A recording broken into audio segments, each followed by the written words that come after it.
Welcome to my channel. I am Simran Sahani and आज हम पढ़ेंगे इंडियन इकोनॉमिक डेवलपमेंट बुक का chapter employment, growth, informalisation and other issues. ये chapter बहुत ज़्यादा इंटरेस्टिंग है। इस चैप्टर को पढ़ने के बाद आप हमारी कंट्री के एम्प्लॉयमेंट के बारे में काफ़ी ज़्यादा कुछ जान सकते हो। वर्कर्स कौन होते हैं, हमारी कंट्री में कितने टाइप के वर्कर्स हैं, वुमेन कितनी है, पार्टिसिपेशन कितना है इकोनॉमिक एक्टिविटीज़ में, मेन का कितना है, रूरल एरियाज में कैसा है, अर्बन एरियाज में कैसा है, बहुत सारी बातें आप जान पाओगे। और हमारे यहाँ अनएम्प्लॉयमेंट का स्टेटस कैसा है, क्या क्या हमें करने की ज़रूरत है अनएम्प्लॉयमेंट हटाने के लिए, अपनी कंट्री में से नई नई जॉब्स जनरेट करने के लिए, एम्प्लॉयमेंट जनरेट करने के लिए एंड व्हाट नॉट। ठीक है, तो काफ़ी इंटरेस्टिंग चैप्टर है ये। तो स्टार्ट करते हैं हम इस चैप्टर का detail explanation. With in one video मैं आपको ये पूरा चैप्टर पढ़ा दूंगी। ऐसे ही आपको हर एक चैप्टर को कंप्लीट करना है इंडियन इकोनॉमिक डेवलपमेंट का। तो डिस्क्रिप्शन बॉक्स में प्लेलिस्ट गिवन है, सभी चैप्टर की वीडियोस गिवन है। Go and start studying. और हम शुरू करते हैं चैप्टर एम्प्लॉयमेंट, ग्रोथ एंड इन्फॉर्मलाइजेशन। तो हमारे एनसीईआरटी में ना बहुत इंटरेस्टिंग वे में हर एक चैप्टर को बताया जाता है। इंट्रोडक्शन काफ़ी इंटरेस्टिंग बनाया जाता है।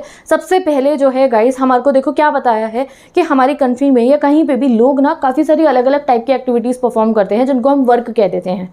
कुछ लोग जाके बैंक में काम कर रहे हैं, बैंक में वर्क कर रहे हैं, कुछ जाके किसी फैक्ट्री पे करेंगे, कुछ अपने फार्म पे काम करेंगे, कुछ किसी और की फार्म पे काम कर सकते हैं। तो there are variety of works. ठीक है, अब कुछ वर्क ऐसे भी होते हैं जो लोग अपने घर में रह के कर सकते हैं। ठीक है, पहले ज़माने में घर वाले वर्क, ठीक है, जो इंसान अपने घर से कर रहा है, उसमें बेसिकली क्या आता था कि कोई अपने घर पे कोई पॉटरी बना रहा है, कोई लेस मेकिंग कर रहा है, कोई बास्केट बना रहा है, कोई वीविंग कर रहा है। पहले ज़माने में जो है यही होता था, घर पे वर्क करना। ठीक है, बट जैसे जैसे हमारी टेक्नोलॉजी इतनी एडवांस हो रही है, तो आजकल मॉडर्न टेक्नोलॉजी की वजह से IT सेक्टर, प्रोग्रामिंग वर्क, वो सब भी इंसान अपने घर पे बैठ के कर सकते हैं। ठीक है, ऐसे ही हमने देखा कोरोना वायरस के टाइम पे कि पैंडेमिक के टाइम पे जब लॉकडाउन लग गया था तो इतने सारे लोगों ने अपने घर से वर्क फ्रॉम होम करा था। ठीक है, तो ये कॉन्सेप्ट आप अच्छे से समझ सकते हो। इवन सिंपल अगर आप देखो तो आपके टीचर्स जो पहले इंस्टीट्यूशन में यानी कि स्कूल में आकर आपको पढ़ाते थे, तो बिकॉज ऑफ दिस टेक्नोलॉजी आपके टीचर्स आपको घर पे से ही पढ़ा पाए। ठीक है, तो thanks to this technology. Done. अब जो है गाइस, पहले ज़माने में ऐसा होता था कि जो फैक्ट्रीज होती थी वहीं से गुड्स प्रोड्यूस करे जाते थे कि भैया अगर कोई गुड्स प्रोड्यूस हो रहा है, शर्ट है, टी-शर्ट है, फुटबॉल है, बैट है, या फिर आपको कुछ खाने की चीज़ है। ठीक है, ज़्यादातर चीज़ें जो है फैक्ट्रीज में ही, इंडस्ट्रीज़ में प्रोड्यूस होती थी। अब हमारी टेक्नोलॉजी इतनी एडवांस हो चुकी है कि कुछ गुड्स को हम घरों से भी प्रोड्यूस कर सकते हैं। जैसे आपकी बुक में एग्जाम्पल दे रखा है कि जो वो है ना, क्या कहते हैं, फुटबॉल बनते हैं हमारे यहाँ जालंधर में। ठीक है, अब वहाँ पे जो है वो एग्जांपल से हमें ये समझ में आ रहा है कि वो फुटबॉल तो हमारे यहाँ के लोग अपने घरों में बना रहे हैं और उसको बड़ी बड़ी कंपनीज अपना लेबल लगा के जो है बहुत ज़्यादा पैसों में बेच दे रही हैं।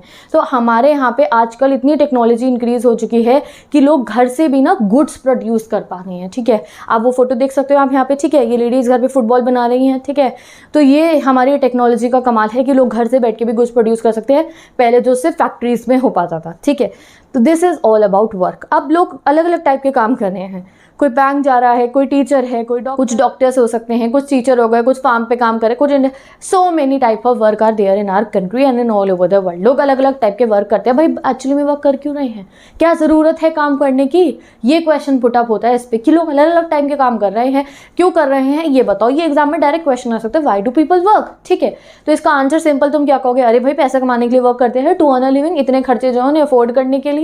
ठीक है, बिजली का बिल भरना है, पानी का बिल भरना है, घर का खरीदना है, अगर रेंट पे रह रहे हो तो घर का रेंट पे करना है, अच्छे अच्छे कपड़े खरीदने हैं, खाना खाना है, एजुकेशन में इन्वेस्ट करना है, फीस खरीदना है, पिज्जा खाना है, बर्गर खाना है, सब पैसों से ही तो आएगा। ठीक है, तो पैसा अर्न करने के लिए हम लोग क्या करते हैं, हम कोई ना कोई वर्क करते हैं। ठीक है, बट ये एक फर्स्ट चीज़ है। ठीक है, this is just first thing. ये बस एक पहला कॉन्सेप्ट है कि एक इंसान वर्क क्यों करे, अपने खर्चे अफोर्ड करने के लिए, अपने लिए पैसा कमाने के लिए, पहली चीज़ है। क्योंकि कुछ लोगों को अर्निंग जो है बिना करे भी बहुत सारा पैसा जो है इनहेरिटेंस में मिल जाता है। ठीक है, देयर आर वेरियस पीपल जिनको इनहेरिटेंस से, ठीक है, विरासत में बहुत सारे पैसे मिल गए हैं। बट जब तक एक इंसान एक वर्क नहीं में करते हैं, ठीक है, जब तक एक इंसान किसी ना किसी टाइप की इकोनॉमिक एक्टिविटी या वर्क में एंगेज नहीं होता है, तब तक गाइस सेटिस्फैक्ट्री नहीं होती है वो चीज़ सेटिस्फैक्शन में वो इंसान नहीं रह सकते। ये बात आपकी एनसीईआरटी में बताई गई है। यहाँ आप देख सकते हो that sometimes people get money in inheritance, उन्हें विरासत में बहुत सारा करोड़ों अरबों रुपए मिल सकते हैं, बट जब इंसान खुद काम करता है तो वो सेटिस्फैक्शन के साथ रहता है।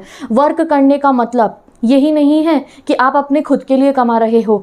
आप जब कोई काम करके पैसा अपने लिए कमा रहे हो तो साथ ही के साथ गाइस आप अपने देश का भी भला करते हो। तो एग्जाम में क्वेश्चन आएगा, why do people work, what are the benefits of work. तो पहला, टू अर्न अ लिविंग। सबसे पहला तो यही है कि आप अपने लिए अच्छी लाइवलीहुड, रोटी कपड़ा मकान, उसके बाद लग्जरी, वो सब अफोर्ड कर पाओ अपने लिए, एजुकेशन पे आप खर्चा कर पाओ, आप अपनी हेल्थ के लिए खर्चा कर पाओ, इन्वेस्टमेंट कर पाओ, आप अपने आप को एक ह्यूमन कैपिटल बना पाओ। कब बना पाओगे? जब you are earning and you have money, ठीक है। दूसरी चीज क्या होती है कि जब आप खुद के लिए अर्न कर रहे हो तो आप हमारी नेशनल इनकम में भी कंट्रीब्यूट करते हो। When you are working and you are earning, that means you are contributing to a national income, और आप अपने देश के डेवलपमेंट का योगदान दे रहे हो उसमें। Last but not the least, जो सबसे इंपॉर्टेंट होता है कि एक इंसान वर्क क्यों करता है गाइज। देखो, जब इंसान वर्क करता है ना तो वो उन लोगों की नीड्स को फुलफिल करते हैं जो उन पर डिपेंडेंट होते हैं, और वो एक इंसान को सेंस ऑफ अकम्पलिशमेंट देता है। जैसे आपके पेरेंट्स या आपके गार्डियन जो आपकी सारी विशेष फुलफिल कर रहे होंगे इस टाइम पे, आपकी स्कूल की फीस, आपकी स्कूटी का पेट्रोल, आपके बाइक का पेट्रोल, आपके मोबाइल का रिचार्ज, आपको नया मोबाइल खरीद के देना, आपको लैपटॉप खरीद के देना, ठीक है, या आपके स्कूल की फीस भरना, ठीक है, आपको टेस्टी टेस्टी खाना खिलाना, एक्सेट्रा एक्सेट्रा। आपके जो भी कुछ खर्चे हैं समय पे वो कौन करे? आपके पेरेंट्स या आपके गार्डियन जो भी हैं, ठीक है। तो वो जब आपके लिए ये परफॉर्म करते हैं तो उनको एक सेंस ऑफ अकम्पलिशमेंट मिलती है। कल को आप जब किसी की नीड्स फुलफिल करोगे जिनसे जो आपके ऊपर डिपेंडेंट है, इधर आपके बच्चे हो गए या बाकी आप अपने फिर पेरेंट्स की नीड्स को फुलफिल कर रहे हो आगे चल के, तो जब एक इंसान अपने साथ में रहने वालों की नीड्स को फुलफिल करते हैं तो उन्हें मन से खुशी होती है, यानी कि उन्हें सेंस ऑफ अकम्पलिशमेंट मिलता है, ठीक है। तो ये बेनिफिट्स हैं वर्क करने के, ठीक है। तो ये एग्जाम में डायरेक्ट क्वेश्चन आ सकता है कि क्यों इंसान वर्क करता है? पैसा कमाने के लिए। जब इंसान पैसे कमाते हैं तो वो देश का भी भला कर रहे हैं, नेशनल इनकम में, डेवलपमेंट प्रोग्रेस में वो कंट्रीब्यूट कर रहे हैं। Last but not the least, एक सेंस ऑफ अकम्पलिशमेंट मिलती है एक इंसान अगर वर्क कर रहा है तो, ठीक है। और साथ ही के साथ अब इस चैप्टर में हम इतना सब कुछ क्यों पढ़ रहे हैं, वर्किंग लोगों के बारे में क्यों पढ़ रहे हैं, क्यों जान रहे हैं कि किस टाइप का वर्क कंट्री में हो रहा है, क्या ज़रूरत है जानने की। तो उसका रीज़न भी हमें क्वेश्चन एग्जाम में पूछा सकता है कि भैया क्यों पढ़ रहे हो आप ये चैप्टर, क्यों पढ़ रहे हो कि इंसान क्यों वर्क कर रहे हैं, कौन से प्राइमरी सेक्टर में कितने लोग हैं, सेकेंडरी सेक्टर में, ये सब जानने से हमें क्या फ़ायदा मिलेगा, what are the benefits of studying all this. तो बहुत ज़्यादा बेनिफिट होता है अगर हम ये जान लें। पहला बेनिफिट क्या है, यहाँ से हमें quality and nature of employment पता चलेगा। जब आप ये पढ़ोगे तो आपको पता चलेगा हमारे एग्रीकल्चर में इतने लोग इन्वॉल्व है, इंडस्ट्री में इतने हैं, और मैन्युफैक्चरिंग में इतने हैं, और हमारा जो है सर्विस सेक्टर में इतने हैं। आप कहीं वो खुद भी किसी और को बता सकते हो, घर में बात चल रही है तो आप बताओगे अरे हमारे एग्रीकल्चर में इतने सारे लोग हैं और हमारे को अपने एग्रीकल्चर को और एडवांस करने की ज़रूरत है, इंडस्ट्रीज़ में और जॉब बढ़ाने की ज़रूरत है। तो काफ़ी नॉलेज आपको मिलेगी। दूसरी चीज़ ये हमें ये समझ आता है कि हमें अपनी रिसोर्सेज को कैसे प्लान करना है। अब जैसे आप ये चैप्टर्स पढ़ोगे तो आपको समझ में आ जाएगा कि इतनी सारी हमारी ह्यूमन कैपिटल जो है वो कहाँ पे है, वो एग्रीकल्चर में इन्वॉल्व है जहाँ इतनी ज़रूरत भी नहीं है। तो भाई हमें नई इंडस्ट्रीज लगाने की ज़रूरत है, सर्विस सेक्टर को और भी करने की ज़रूरत है कि वो लोग एग्रीकल्चर से इन जगहों में चले जाएँ, ठीक है, इंडस्ट्रीज से जाके अर्न करें। ये चीज़ आपको समझ में आएगी कि कैसे प्लानिंग करने की ज़रूरत है।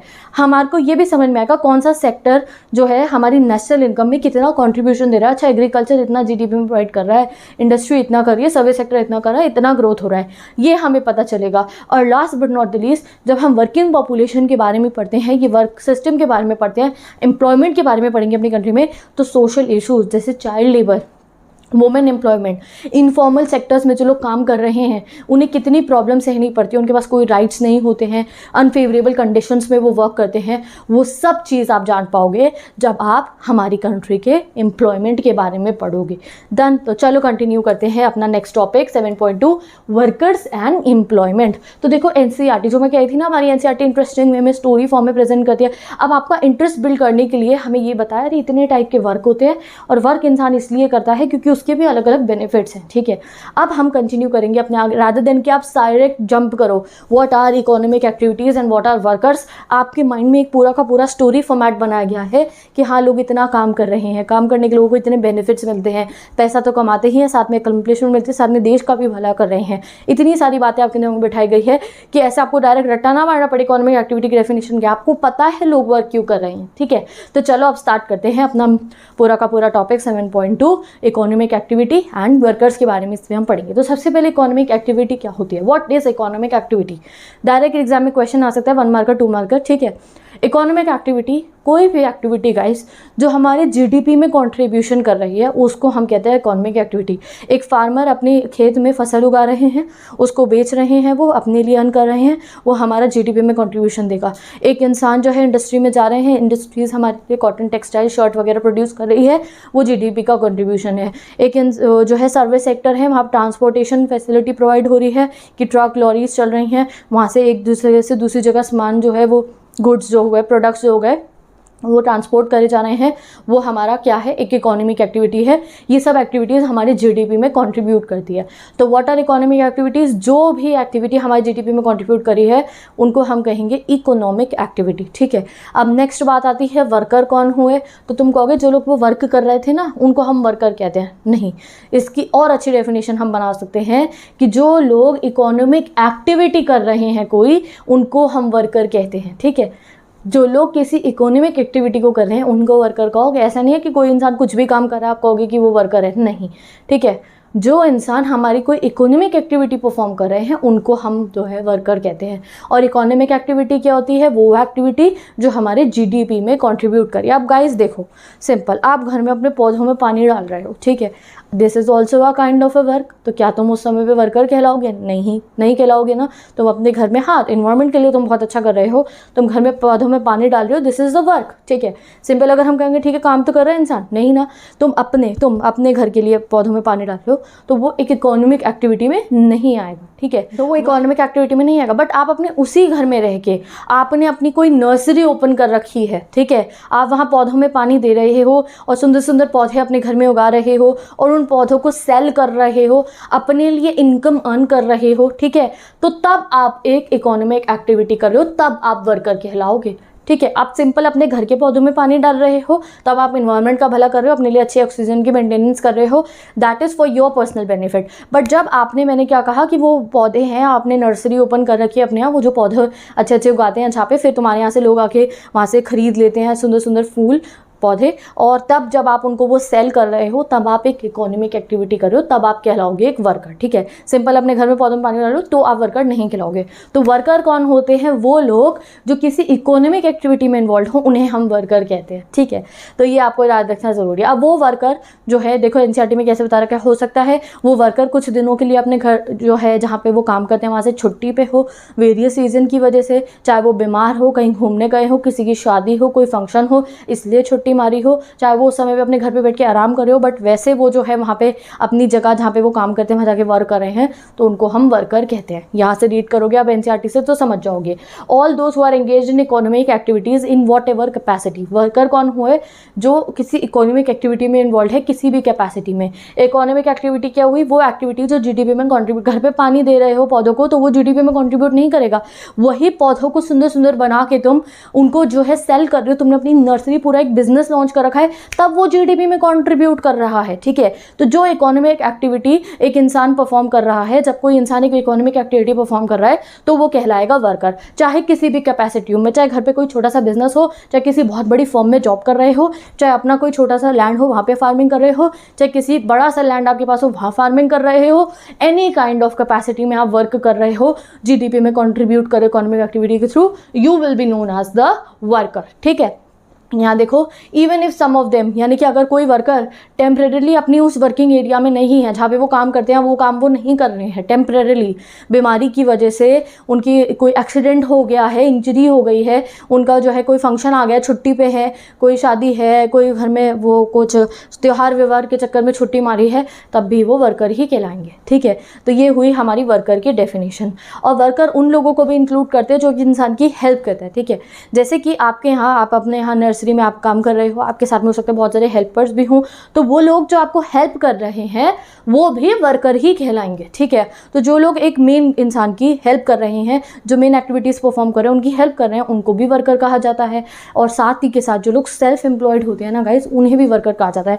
ऐसा सोचा जाता है कि जो लोग सेल्फ एम्प्लॉयड हैं उन्हें थोड़ी वर्कर कहा जाएगा, नहीं, ये बात आप यहाँ से आज क्लियर करो कि जो लोग सेल्फ एम्प्लॉयड है, यानी कि किसी एम्प्लॉयर के अंडर में काम नहीं कर रहे हैं। एम्प्लॉयर के अंडर में काम करने वाले कौन हुए? जैसे कि एक फार्मर जो किसी लैंडलॉर्ड के फार्म पे काम कर रहा है, उनका एम्प्लॉयर कौन होगा? लैंडलॉर्ड होगा, और वो उस लैंडलॉर्ड के फार्म पे काम कर रहे हैं, उन्हें वेजेस मिल रही होंगी। ठीक है, जैसे कि एक कंस्ट्रक्शन साइट है, वहाँ पे एक जो है मिस्त्री मजदूर काम कर रहे हैं, तो वो अपने एम्प्लॉयर के अंडर में काम कर रहे हैं, वेजेस अर्न कर रहे हैं। ठीक है, अब जैसे कि कोई मैन है, कोई वुमेन है, वो लोग जाके किसी MNC में जॉब कर रहे हैं। ठीक है, तो वो वर्कर हैं, उनको अपनी सैलरीज मिल रही होंगी अपने एम्प्लॉयर से।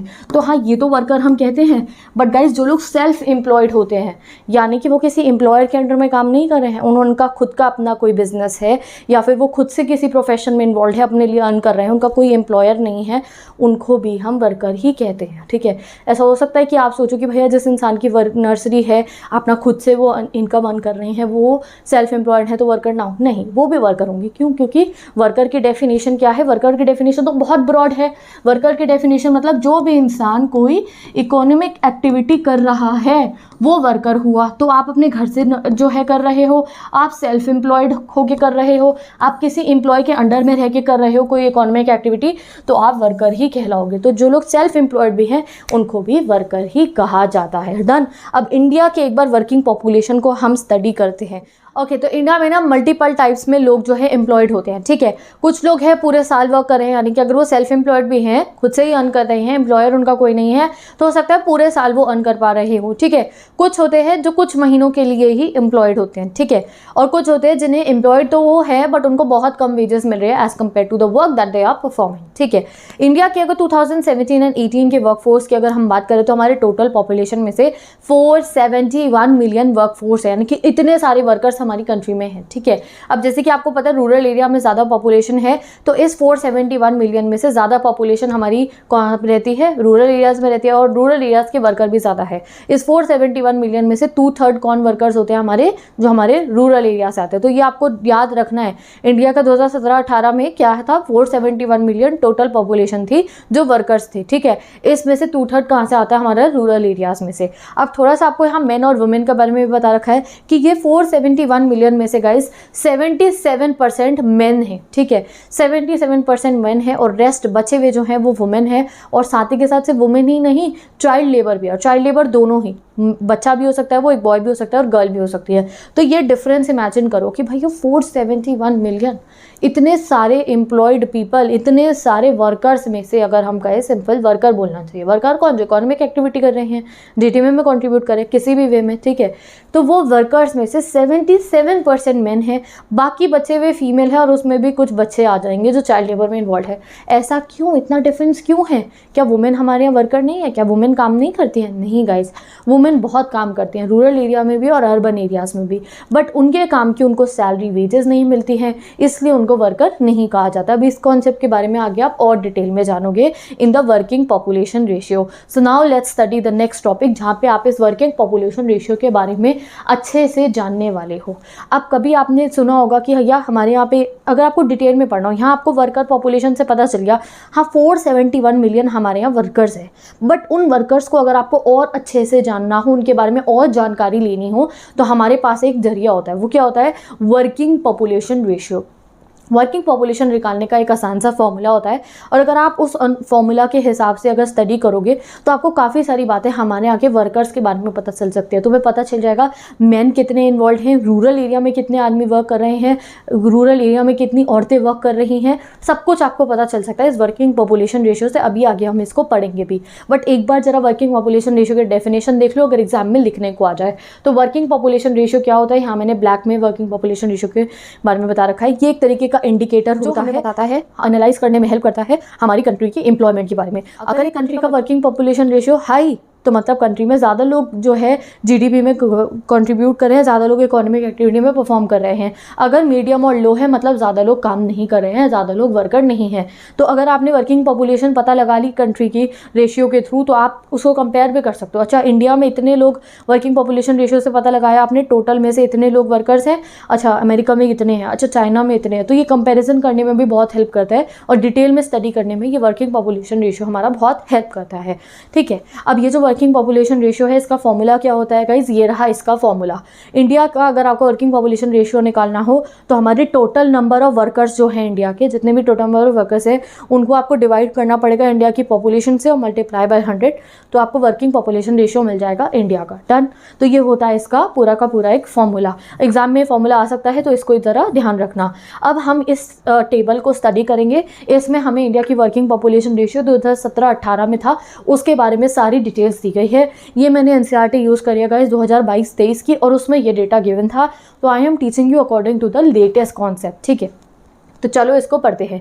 अब ये जो हमारी वर्किंग पॉपुलेशन रेशियो है, ठीक है, इसे पढ़ना है हमारे को 2017-18 का। वर्किंग पॉपुलेशन रेशियो को कैसे पढ़ते हैं, हम ऐसे पढ़ेंगे कि हर 100 में से इतने वर्कर हैं, हर 100 में से इतने वर्कर हैं, ऐसे पढ़ेंगे हम। हर 100 पर्सन में से, हर 100 आदमी में से, हर 100 औरतों में से, इस तरीके से इसे स्टडी करा जाता है। तो सबसे पहले हम टोटल वर्कर्स का देखेंगे, ठीक है। मैन वुमेन नहीं देख रहे हैं, पहले सिर्फ टोटल वर्कर्स देखते हैं, ना ही रूरल अर्बन देख रहे हैं। तो इंडिया के हर 100 पर्सन में से, पर्सन में मेल फीमेल दोनों आ जाएगा, चाहे वो रूरल एरिया में रह रहे हो अर्बन एरिया में रह रहे हो, ठीक है।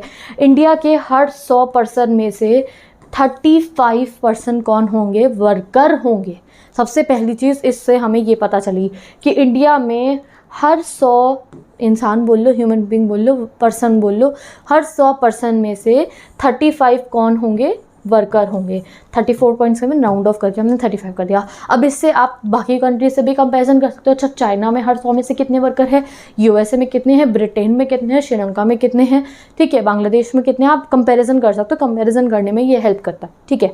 अब हम देखते हैं रूरल एरियाज़ का। सबसे पहले रूरल एरियाज़ में हर 100 पर्सन में से, चाहे वो मेल हो फीमेल हो, ठीक है, रूरल एरिया में जो रह रहे हैं उन हर 100 में से 35 जो है वो वर्कर होते हैं, ठीक है। रूरल एरियाज़ में हर 100 में से 35 वर्कर्स हैं। वहीं पे अर्बन एरिया अगर हम शहरों की बात करें तो हर 100 में से 33.9, या अगर आप राउंड ऑफ कर लो तो 34 जो है वो वर्कर होते हैं। अब ये डिफरेंस क्यों है, इस पर एग्जाम में क्वेश्चन आ सकता है कि क्यों रूरल एरिया में ज़्यादा लोग वर्कर है वैसे बहुत ज़्यादा नहीं। अभी आपको लग रहा होगा 35-34 एक ही तो है, बट फिर भी नहीं, बहुत बड़ा डिफरेंस होता है ये। अगर हमें स्टडी करना हो तो हमें पता चलेगा नहीं भैया रूरल एरिया में ज़्यादा लोग वर्कर्स हैं। ऐसा क्यों है, इसका रीज़न बताओ।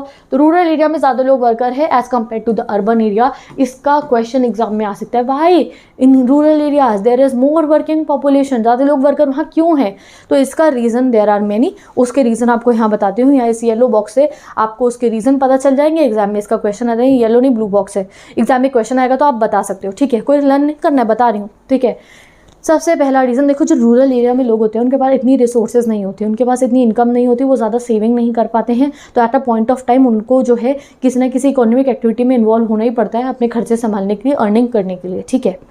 नेक्स्ट, रूरल एरिया में लोग स्कूलिंग करते हैं बट वो बहुत ज़्यादा टाइम तक नहीं हो पाती है, यानी कि कॉलेज और हायर एजुकेशन में इतना नहीं जा पाते हैं, जो है कहाँ उनको ना किसी न किसी इकोनॉमिक एक्टिविटी में इन्वॉल्व होना पड़ता है। क्यों? क्योंकि वो स्कूलिंग के एजुकेशन कितने खर्चे अफोर्ड नहीं कर पाते, इनकम इतनी नहीं है। तो at a point of time उन्हें फार्म पे या कोई ना कोई अलाइड एक्टिविटीज़ में, एनी एक्टिविटी, चाहे वो फार्म हो नॉन फार्म एक्टिविटी हो, रूरल एरियाज़ में जो है इन्वॉल्व होना पड़ता है बिकॉज ऑफ देयर सिचुएशन, ठीक है। वहीं पर अगर हम अर्बन एरियाज़ की बात करें तो अर्बन एरियाज़ पे लोगों पे as compare to the rural areas जो है रिसोर्सेज ज़्यादा हैं, वो अपने बच्चों को पढ़ाते हैं, स्कूल और कॉलेजेस, इसमें काफ़ी सारा टाइम जो है अर्बन एरिया के लोग काफ़ी सारा टाइम जो है स्कूल और कॉलेजेस में पढ़ाई कर रहे होते हैं, उस समय पे वो वर्कर नहीं होते हैं। वहीं पे जब वो एज आती है रूरल एरिया के बच्चों की तो उस समय में उन्हें वर्कर बनना पड़ता है, चाहे वो ना चाहे, क्योंकि उनकी कंडीशन उन्हें वो अलाउ नहीं करते, उन्हें वर्कर बनना पड़ता है, तो वो वर्कर बन जाते हैं। वहीं पर अर्बन एरियाज़ में इतना स्कूलिंग पे और कॉलेजेस में फोकस करा जाता है जब लोगों के पास रिसोर्सेज होती है, तो इस वजह से वहाँ पर लोग लेट वर्किंग पॉपुलेशन का हिस्सा बनते हैं और इस वजह से ये डिफरेंस देखा जाता है।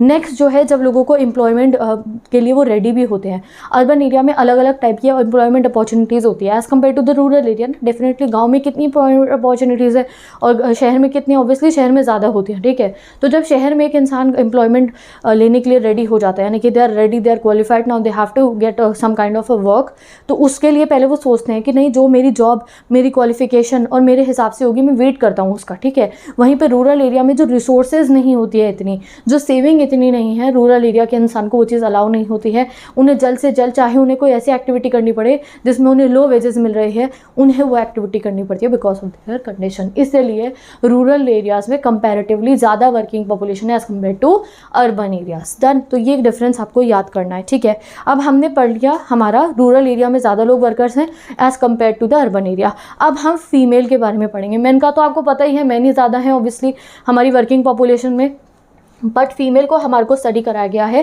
दैट रूरल एरियाज़ में, ठीक है। सबसे पहले टोटल पढ़ लेते हैं। इंडिया में हर 100 फीमेल्स में से 16.5 फीमेल कौन है, वर्कर हैं, यानी कि किसी न किसी इकोनॉमिक एक्टिविटी में इन्वॉल्व हैं, ठीक है। रूरल एरियाज़ की अगर हम बात करेंगे तो हर 100 फीमेल में से 17.5 कौन होंगी, वर्कर होंगी, ठीक है। और अगर हम अर्बन एरिया की बात करें तो यहाँ डिफरेंस देखो, अर्बन एरिया में हर 100 फीमेल में से 14.2 वर्कर हैं। ये डिफरेंस क्यों है, अब ये सोचो कि भाई रूरल एरियाज़ में तो 17.5 है जो वर्कर हैं, ये ज़्यादा है, और अर्बन एरिया में सिर्फ 14.2 फीमेल जो है वो वर्कर है। क्यों? क्योंकि यहाँ ऐसा क्यों हो रहा है, यहाँ पे तो वुमेन को एजुकेशन भी मिल रही है। क्यों अर्बन एरिया की वुमेन जो है, शहरों में जो फीमेल्स रह रही हैं वो ज़्यादा है, वर्कर क्यों नहीं है, वो एम्प्लॉयड क्यों नहीं है, क्यों वो किसी इकोनॉमिक एक्टिविटी का पार्ट नहीं बन रही है। ये सोचने वाली बात है, इस पे एग्जाम में क्वेश्चन आ सकता है। अब मैं आपको ये समझाती हूँ, ठीक है, कि क्यों अर्बन एरिया में ये डिफरेंस देखा गया कि अर्बन एरिया की वुमेन इतनी ज़्यादा एम्प्लॉयड नहीं है। और ये सिर्फ अर्बन एरिया की वजह से नहीं है, जो टोटल वर्किंग पॉपुलेशन में भी जो डिफरेंस है ना हमारा, कि भैया वर्कर मेल इतने ज़्यादा, हम कह रहे हैं 77% टोटल में देखा था मेल है। यहाँ अगर आप देखोगे हर 100 में से जो है 92 मेल हैं हमारे, 52। ऐसा क्यों है? सभी का एक ही रीज़न है ये गाइस, क्योंकि गाइस जो फीमेल होती है, जो वो वर्क कर रही हैं, उसको वर्क कंसिडर नहीं करा जाता है। इस चीज़ को सिंपल वे में समझाऊँ, थोड़ा एक ऐसे एग्जांपल से समझाती हूँ जो आपको बहुत आसान होगा समझने में। तुमने वो कार्टून देखा है शिनचैन, ठीक है, हम काफ़ी बच्चों ने देखा होगा। अब शिनचैन में वो जो हैरी है वो वहाँ जॉब करने जा रहा है बाहर, ठीक है, वो किसी कंपनी में जॉब करता है एंड ही इज़ अर्निंग। वो सुबह सुबह ऑफिस टाई लगा के चला जाता है और वो काम कर रहा है, ठीक है, वो पैसे कमा के घर में ला रहा है, ठीक है। उसके वर्क को वर्क माना जाता है as per the definition of work, क्योंकि वो जीडीपी में अपना कॉन्ट्रीब्यूशन कर रहे हैं, वो जो है इनकम अर्न करके ला रहे हैं, ठीक है। As compare to the definition of work अगर हम देखेंगे तो हैरी जो काम कर रहा है उसको वर्कर में कंसिडर करा जाएगा। बट वहीं पे वो जो शिनचैन की मम्मी मित्सी है, जो काम वो घर पे कर रही हैं, खाना बनाने से लेकर, कपड़े धोने से लेकर, बर्तन धोने से लेकर, घर की सफाई करने से लेकर एक्सेट्रा काम जो मित्सी कर रही है, उसको वर्कर में नहीं डाला जाएगा। क्यों? क्योंकि उसको उस चीज़ की कैश और सैलरी नहीं मिल रही है, उसको कोई कैश नहीं मिल रहा है वो सब वर्क परफॉर्म करने का, चाहे वो कितना ही इंपॉर्टेंट वर्क हो, उसको वर्क में कंसिडर नहीं करा जाता है। तो ये जो हमारी वर्क की इतनी नैरो डेफिनेशन है ना वर्कर होने की, कि भाई जब पैसा मिल रहा है, इकोनॉमिक एक्टिविटी हो रही है, तभी आप एक वर्कर कहलाओगे। इस वजह से बहुत सारी female, this was just a hypothetical and funny example that I gave you, but आपको सीरियसनेस इससे पता चल गई होगी। जब इंसान ऑफिस जाके या कहीं बिजनेस करके जब घर में पैसा कमा के ला रहे हैं तो उन्हें वर्क कह रहे हैं। वही काम अगर घर की फीमेल्स कर रही हैं घर को मेंटेन करने की, तो उसको वर्क नहीं कहा जाता है। आपकी क्या सोच है इस पर, वो आपको डिस्कस करने के लिए एनसीईआरटी में बताया गया है कि क्या ये कॉन्सेप्ट बदलना चाहिए। ये आपको जो है एज सबके अलग अलग इस पर व्यू पॉइंट्स हो सकते हैं। क्यों? क्योंकि घर में फीमेल कितने काम करती है। आपके घर में जो फीमेल हैं, अगर वो खाना बना रहे हैं, ठीक है, वो खाना बना रहे हैं, आपको वो खाना मिल रहा है। वहीं पे अगर आपको उस खाना बनाने के लिए कोई कुक रखना पड़े तो उसको तो आपको पैसे देने पड़ेंगे ना, सैलरी देनी पड़ेगी, तब वो एक वर्कर कहलाएंगे। बट वहीं पे जब काम वो आपके घर में फीमेल कर रहे हैं, तब आप उन्हें वर्कर नहीं कह रहे हो, क्योंकि आप उन्हें सैलरी नहीं दे रहे हो, ठीक है। तो ये डिफरेंसेस हैं हमारी सोसाइटी में, और इस वजह से हमारा वर्किंग पॉपुलेशन रेशियो में वुमेन जो है वो इतनी नहीं है, क्योंकि उनके जो वर्क है उसको अगर हम पूरा डेफिनेशन के पॉइंट ऑफ व्यू से देखें तो वो वर्कर नहीं कहलाते, ठीक है। तो यहाँ पे गाइज हमारा ये टॉपिक कंप्लीट हो चुका है। अब हम चलेंगे अपने नेक्स्ट टॉपिक पे। हम टाइप्स ऑफ वर्कर्स को समझने वाले, मेल फीमेल समझ गए, रूरल अर्बन समझ गए, अब ये वर्कर कितने टाइप के होते हैं ये समझते हैं। हमें पढ़ना है टाइप्स ऑफ वर्कर। कितने टाइप के वर्कर हमारे यहाँ पे होते हैं बेसिकली। पहला होता है गाइज सेल्फ एम्प्लॉयड, दूसरे होते हैं रेगुलर सैलरीड एम्प्लॉयज़, जिन्हें रेगुलर बेसिस पे सैलरी मिल रही है, हर महीने के बाद जो है अकाउंट में सैलरी ट्रांसफ़र हो रही है, और दूसरा होता है कैजुअल वेज लेबरर्स। अब ये टाइप्स ऑफ वर्कर को समझने के लिए एनसीईआरटी में एक बहुत ही इंटरेस्टिंग एग्जांपल दिया गया है। उस इंटरेस्टिंग एग्जांपल से मैं आपको ये कॉन्सेप्ट समझाती हूँ। इमेजिन करो एक कंस्ट्रक्शन साइट है, यानी कि एक जगह है, वहाँ कोई इंडस्ट्री बन रही है। अब इंडस्ट्री बननी है तो बिल्डिंग बननी है। अब वो बिल्डिंग में एक one of the most important raw material क्या होगा, सीमेंट, ठीक है। तो वो सीमेंट कहाँ से आएगा, कोई होंगे जिनकी सीमेंट की दुकान होगी वहाँ पे ऑर्डर कर देंगे, हाँ भैया 1-2 कट्टे भिजवा दो। अब वही इंडस्ट्री बनी है तो बहुत सारे, हाँ भैया 50, 100, 150, 300, 1000 कट्टे सीमेंट के आप ट्रांसपोर्ट कर दीजिए, ठीक है। वो सीमेंट शॉप वाले ओनर को फ़ोन करा जाएगा, वो लेडी भी हो सकती हैं, वो एक कोई अंकल भी हो सकते हैं, कोई भी हो सकता है वो सीमेंट शॉप का ओनर, ठीक है। तो जो वो सीमेंट शॉप का ओनर होगा गाइस, वो कौन होगा, एक सेल्फ एम्प्लॉयड। क्यों? क्योंकि वो ओनर है उस शॉप के, उनके ऊपर कोई उनका बॉस नहीं है, उनका कोई एम्प्लॉयर नहीं है, ठीक है। उनका कोई एम्प्लॉयर नहीं है, बॉस नहीं बोलेंगे, उनका कोई एम्प्लॉयर नहीं है, ठीक है। वो खुद से एम्प्लॉयड है, उनका अपनी शॉप है, वो वहाँ से सीमेंट बेच के अपने लिए अर्निंग कर रहे हैं, ठीक है। They are self employed. तो जो सेल्फ एम्प्लॉयड लोग होते हैं, ये हमारा पहला वर्किंग कैटेगरी में आ गया। दूसरा आता है हमारा regular salaried employed. Regular salaried employed कौन होंगे, सपोज करो वो कंस्ट्रक्शन कंपनी ने एक सिविल इंजीनियर जी रखे हैं अपने पास, और वो पूरा प्लान करते हैं कि हाँ इस तरीके से जो है इंडस्ट्री बनेगी, पूरा प्लान उन्होंने रेडी करा है, इंफ्रास्ट्रक्चर ब्लूप्रिंट कैसा बनेगा सब उन्होंने रेडी करा है। तो वो रेगुलर सैलरीड वर्कर में वो सिविल इंजीनियर जी आएंगे, हर महीने बाद उनके अकाउंट में सैलरी जाएगी, एंड इस तरीके से वो हुए हमारे रेगुलर सैलरीड वर्कर्स। तीसरे टाइप के वर्कर कौन होते हैं गाइज, वो मजदूर और मिस्त्री जो वहाँ वर्क करेंगे, जो वहाँ कंस्ट्रक्शन साइट पे one of the most important work वो भी परफॉर्म कर रहे हैं कि वो पूरी बिल्डिंग बना रहे हैं, वो आते हैं कैजुअल सैलरीड वर्कर में। क्योंकि ऐसा हो सकता है कि आज इंडस्ट्री बन रही है, आज उन्हें अपनी वेज अपनी जो है वो मिल रही है, ठीक है। हो सकता है जब ये वाली इंडस्ट्री बन जाए तो 6-7 महीने के लिए वो उन्हें अपने घर पे खाली बैठना पड़े, या 1-2 महीने के लिए, 3 महीने के लिए उन्हें अपने घर पे खाली बैठना पड़े, जब तक उन्हें कोई नेक्स्ट काम नहीं मिल जाता। तो वो होते हैं casual wage labourers. These are the 3 types of worker जो हमारी कंट्री में या हमारी इकोनॉमिक एक्टिविटीज़ परफॉर्म करने वाले होते हैं। तो एक बार इनकी डेफिनेशन देख लेते हैं। सबसे पहले देखते हैं हम सेल्फ एम्प्लॉयड की। सेल्फ एम्प्लॉयड की डेफिनेशन अब कैसे बनेगी, वो दुकानदार जिनकी अपनी दुकान है। मैंने आपको कहा तो सिर्फ दुकानदार नहीं होंगे सेल्फ एम्प्लॉयड, जो भी इंसान जो खुद से अर्न कर रहे हैं, उनका कोई एम्प्लॉयर नहीं है, ठीक है। They are their own boss, ठीक है। उनका कोई एम्प्लॉयर नहीं है, वो खुद से ही अपने लिए सारा का सारा इकोनॉमिक एक्टिविटी परफॉर्म कर रहे हैं, ठीक है। वो हुए अपने सेल्फ एम्प्लॉयड। ओके, तो सेल्फ एम्प्लॉयड कौन होते हैं, workers who own and operate an enterprise to earn their livelihood are known as self employed. अब ऐसा भी हो सकता है कि जो इंसान सेल्फ एम्प्लॉयड है वो अपने पास कुछ वर्कर्स रख ले, कैजुअल वर्कर्स रख ले, या कुछ रेगुलर सैलरीड एम्प्लॉयज़ वो अपनी हेल्प के लिए रख लें, ठीक है। वो ज़रूर हो सकता है, बट वो खुद कौन हुए, वो खुद होंगे सेल्फ एम्प्लॉयड। और those workers who engage in their own business और own profession are known as the self employed. तो सेल्फ एम्प्लॉयड की 2 डेफिनेशन है, आप कोई भी एग्जाम लर्न कर सकते हो एग्जाम के लिए, और एग्जाम्पल में आप लिख सकते हो cement shop owner is self employed, ठीक है। इंडिया की 52% सेल्फ एम्प्लॉयड है। सपोज करो एक फार्मर है, उनका अपना लैंड है, वो फर्टिलाइजर, सीड्स, इरीगेशन फैसिलिटी खुद से प्रोवाइड करके अपने लैंड पे कुछ फसल उगाते हैं, बेचते हैं, पैसा कमाते हैं, वो भी सेल्फ एम्प्लॉयड ही माने जाएंगे, ठीक है। तो इंडिया में 52% पॉपुलेशन कौन है, सेल्फ एम्प्लॉयड कैटेगरी में आती है। अब हम पढ़ते हैं अबाउट द हमारा रेगुलर सैलरीड वर्कर्स। तो रेगुलर सैलरीड कौन हुए, वर्कर जो किसी एंटरप्राइज में या किसी एम्प्लॉयर के अंडर में वर्क कर रहे हैं रेगुलर बेसिस पे, उन्होंने रेगुलरली मंथली या क्वार्टरली बेसिस पे अपनी सैलरी मिल रही है, वो हुए regular salaried worker. Example civil engineer working in the construction company. India की 23% पॉपुलेशन जो है गाइस वो आती है हमारे रेगुलर सैलरीड वर्कर में। अब बात करते हैं गाइस हम अपने कैजुअल वर्कर के बारे में। इसमें बहुत सारे टाइप के लोग आते हैं। कुछ फार्मर्स हो गए जो किसी और के फार्म पे काम कर रहे हो, लैंडलॉर्ड के फार्म पे, या फिर वो किसी फर्म में, इंडस्ट्री में, कंस्ट्रक्शन साइट पे काम कर रहे हो, कैजुअल वेज है। बहुत सारी पॉपुलेशन हमारी कंट्री के ऑलमोस्ट 25% जो है वो कैजुअल वेज लेबरर्स हैं, ठीक है। With this guys we have completed this topic also, और अब हम आते हैं अपने नेक्स्ट टॉपिक पे, self employed and hired workers. तो अब भैया इसे स्टडी करना है हमें, टेबल नंबर 7.2। तो यहाँ पे देखो कैजुअल वेज लेबर्स के लिए ये लाइन वाला डिजाइन बना है, ये रेगुलर सैलरीड वर्कर्स के लिए ये क्रॉस वाला डिज़ाइन बना है, और सेल्फ एम्प्लॉयड के लिए ईंटों की दीवार वाला जो है डिज़ाइन बना है। सबसे पहले सेल्फ एम्प्लॉयड वर्कर को देखो, रूरल एरिया में 58% लोग जो है वो सेल्फ एम्प्लॉयड है, वहीं अर्बन एरिया में 38% है। अब ऐसे कैसे हैं भैया, सेल्फ एम्प्लॉयड लोग रूरल एरियाज में ज़्यादा कैसे हैं, अर्बन एरियाज में ज़्यादा क्यों नहीं है? तुम वैसे कहोगे भाई हम जब जाते हैं ना रोड पे निकल के, इतने शोरूम, इतने शॉप्स हमारे को दिखती हैं, जो कोई सेल्फ एम्प्लॉयड इंसान की होती है, उनके ओनर होते हैं, वो गाँव में तो इतनी नहीं होती है। फिर भी कैसे भैया सेल्फ एम्प्लॉयड का रेशियो अर्बन एरिया से ज़्यादा रूरल एरियाज़ में इसलिए है क्योंकि वो जो फार्मर जिनका अपना लैंड है और उस पर वो फार्मिंग कर रहे हैं वो भी सेल्फ एम्प्लॉयड कहलाते हैं, समझ गए? इसीलिए रूरल एरियाज़ में सेल्फ एम्प्लॉयड वर्कर ज़्यादा है as compare to the urban area. अब अगर बात करें हम कैजुअल वेज लेबरर्स की, कैजुअल वेज लेबरर्स 15% है, ये हाँ लाइन वाले कैजुअल लेबर ना, 15% कैजुअल वेज लेबरर्स हैं हमारे अर्बन एरियाज़ में, और वहीं रूरल एरियाज़ में देखोगे तो कैजुअल वेज लेबरर्स 29%। यहाँ पे ये होता है शहरों में जो है कम होंगे हमारे कैजुअल वेज लेबरर्स, हमारे गांव में ज़्यादा क्यों हो रखे हैं? क्योंकि गाइस गांव में बहुत सारे ऐसे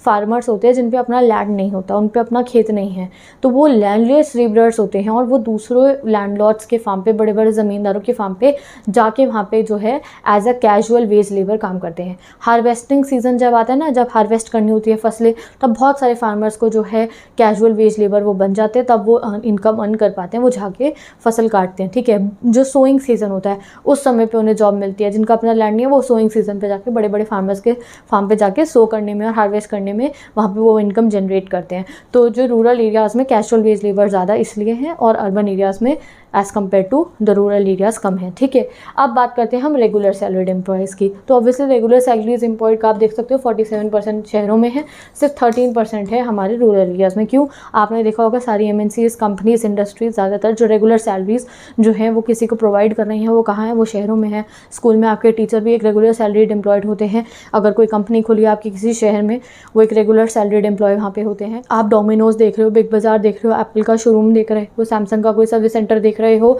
या फिर आप कुछ कोई अपना कोई इंस्टीट्यूट देख रहे हो, वहाँ पे जितने भी जो काम कर रहे हैं वो लोग रेगुलर सैलरीड एम्प्लॉयज़ हैं। ज़्यादातर ये चीज़ें शहरों में देखी जाती हैं, इसलिए रेगुलर सैलरीड एम्प्लॉयड जो है शहरों में ज़्यादा है as compare to the rural area. That is what, यही हमें पढ़ना था गाइस इस टॉपिक में। ये टॉपिक हमारा complete. Let's complete the next topic now. Let's continue the next topic 7.5 employment in firms, factories and offices. Okay, तो यहाँ पे बेसिकली आप पढ़ोगे इंडिया में प्राइमरी सेक्टर में कितने लोग इन्वॉल्व है, सेकेंडरी में कितने हैं एंड टर्शरी में कितने हैं। अब देखो, जब भी किसी कंट्री का डेवलपमेंट होता है तो उस कंट्री में क्या देखा जाता है कि एग्रीकल्चर सेक्टर से या प्राइमरी सेक्टर से लोग शिफ्ट कर रहे हैं सेकेंडरी और टर्शरी सेक्टर में, यानी मैन्युफैक्चरिंग और सर्विस सेक्टर में, ठीक है।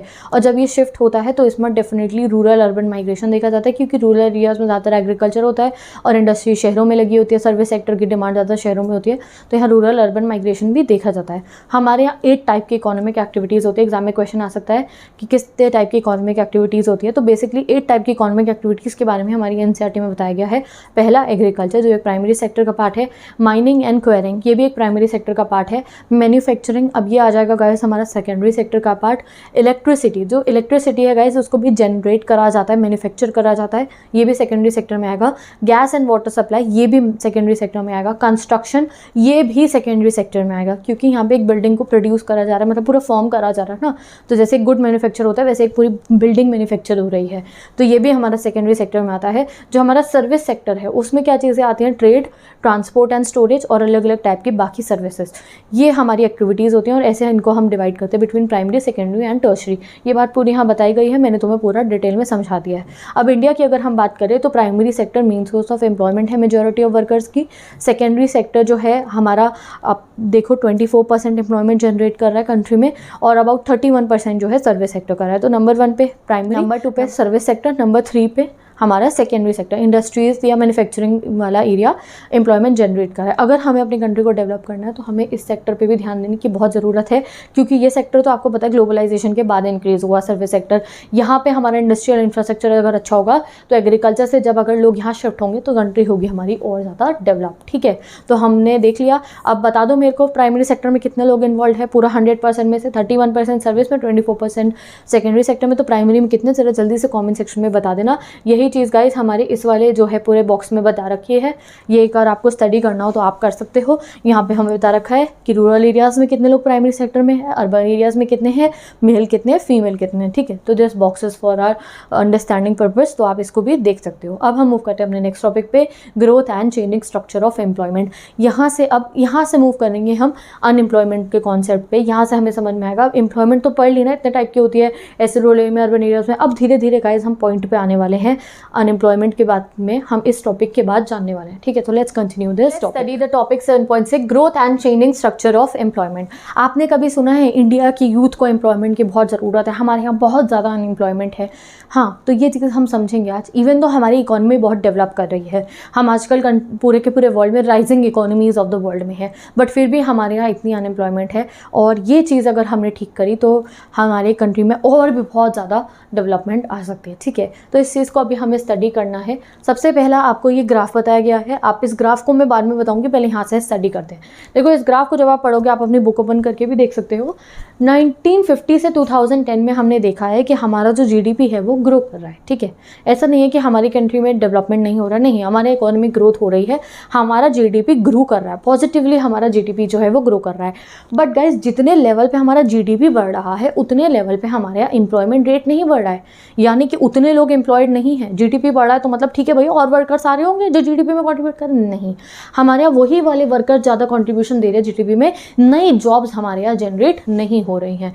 ड्यूरिंग दिस पीरियड 1950 से 2010 की बात हो रही है, employment grew at a rate of not more than 2%, ठीक है। एग्जाम में क्वेश्चन आ सकता है ये 1 मार्कर्स में कि भैया 1950 से 2010 में एम्प्लॉयमेंट रेट कैसा था, तो it was, you can say that, not more than 2%।